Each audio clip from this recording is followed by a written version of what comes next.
నిండుగా ఒక కాన్వెంట్ లో కూడా అంతమంది టీచర్ ఉండరు. కాన్వెంట్ లో టీచర్ కి మహా అయితే 5,000 3,000 జీతం ఇస్తారు. ఇక్కడ ఉండే టీచర్ కి 50,000 పైన జీతం ఇస్తారు. వీళ్ళందరూ కూడా బీడీలు చేసి, డిగ్రీలు చదివి, పీజీలు చదివి, అలాగే ఐఏఎస్ లాంటి జాబ్ అయిన డిఎస్సిని కొట్టి వచ్చిన మెరిట్ టీచర్స్. అంతేకాకుండా మన మండలం కాదు, జిల్లా యావత్తులోనే ఇంత అంకిత భావం గల టీచర్ నేను చూడలేదు. కాబట్టి నా పాపను కూడా ఇక్కడే చదివిస్తున్నాను.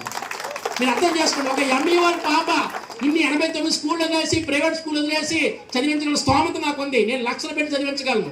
అయినా కూడా ఈ స్కూల్ చదివించి చెప్పి ఇక్కడ జాయిన్ చేశానంటే ఇక్కడ ఉన్న హెడ్ మాస్టర్ మీద, ఇక్కడ ఉన్న స్టాఫ్ మీద నాకున్న నమ్మకం మీ అందరికీ అర్థమయ్యింది. ఈ రోజు కాన్వెంట్ లో కూడా చేయనటువంటి మొత్తం స్కిల్స్ అంటే అంతా కూడా మీ పిల్లలు చూపించారు. గోల్డ్ మెడల్ ఇప్పించారు, మెరిట్ సర్టిఫికేట్లు ఇచ్చారు. ఇది కూడా మీ కాన్వెంట్ లో చేయాలంటే మీ దగ్గర డబ్బులు తీసుకుంటారు. అవునా కాదా? మీ పిల్లవాడికి ఒక గోల్డ్ మెడల్, ఒక మెరిట్ సర్టిఫికేట్ ఇవ్వాలని మీకు ప్రైజ్ కొనాలన్నా ఒక 500 రూపాయలు ఇమ్మంటారు. 500 రూపాయలు ఇమ్మని తర్వాతనే పెడతారు.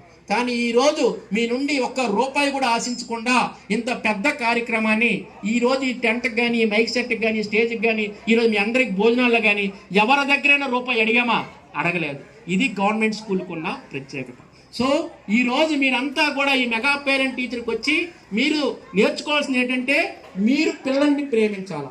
మీ పిల్లలు ఏ సబ్జెక్టులు అనుకున్నారో దానికోసం ఒక తల్లిగా మీరేం చేయాలా, ఒక తండ్రిగా ఏం చేయాలా, ట్యూషన్ సెంటర్ పెట్టాలా, ట్యూషన్ సెంటర్లో పెట్టాలా, లేదా మీరు దగ్గర నుండి చేయాలి.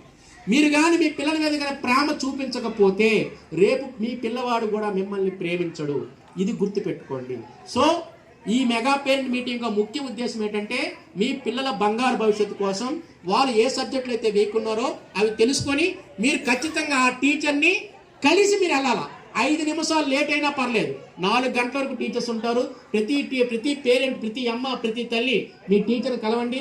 మీరు అడగండి, మా పిల్లవాడు ఏ సబ్జెక్ట్ బాగా చదువుతాడు, ఏ సబ్జెక్టులో వెనకబడి ఉన్నాడు, వెనకబడి ఉంటే నేను రేపు పొద్దున మా పిల్లవాడికి గోల్డ్ మెడల్ రావాలంటే నేను ఏం చేయాలి, ఒక పేరెంట్గా నేను ఏం చేయాలని మీరు తెలుసుకుని వెళ్తేనే మీరు ఈరోజు 1000 రూపాయలు పోయిన నష్టాన్ని ఇక్కడ కొన్ని లక్షల రూపాయలు మీరు సంపాదించడం వల్ల అవుతారని అడుగుతూ ఈ నా ప్రసంగాన్ని విన్నందుకు మీ అందరికీ మరొకసారి ఆ పేరు పేరు నమస్కారం తెలియజేస్తూ విరమిస్తున్నాను. Thank you.